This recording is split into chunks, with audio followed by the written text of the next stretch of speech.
So hello मित्रांनो, स्वागत आहे तुमचं माझ्या नवीन ब्लॉगमध्ये। तर आज आहे आमच्या काकाच्या घरी गणपती बाप्पाचा विसर्जन। तर काकाच्या घराकडे गेलो तर आरती अगोदरच चालू झालेली होती।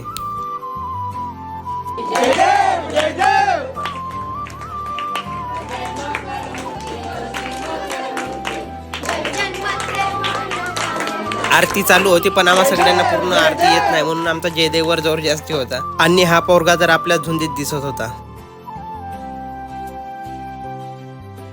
मग पूजा करून झाली, आरती वगैरे घेतलो आणि यांले तर ब्लॉग मध्ये याची खुशीच जास्त होत होती।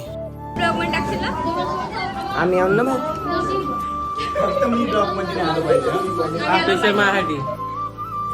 मग गणपती बाप्पाचा पूजेचं सामान एका थैलीमध्ये भरलो आणि बाप्पाला पकडून निघालो विसर्जनासाठी।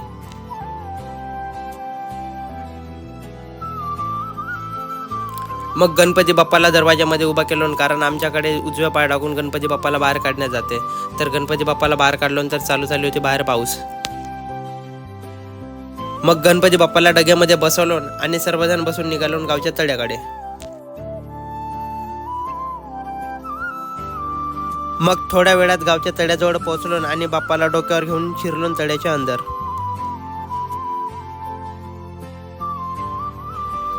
मग पाण्याच्या साईडला चांगली जागा पाहून गणपती बाप्पाला ठेवलो आणि त्यांची पूजा वगैरे केलो आणि गणपती बाप्पाला पकडून मग चालले पाण्यामध्ये विसर्जनासाठी। शेळी बांधली दोरी खागे शेळी बोरीचा पाला, तुझा गुरु माझा चेला लात मारून सीधा केला, बोला एक नमन गौरा पार्वती। मग गणपती बाप्पाचा पूर्ण विसर्जन वगैरे करून झाला आणि मग आम्ही सर्वजण निघालो गाडीकडे। मग गाडीवर बसून थोड्या वेळात घरी पोहोचलो तर आमच्याकडे गणपती बाप्पाचा विसर्जन करून आले त्यांचे पाय धुतले जाते, कारण पाय धुतल्याशिवाय घराच्या आतमध्ये जाता येत नाही।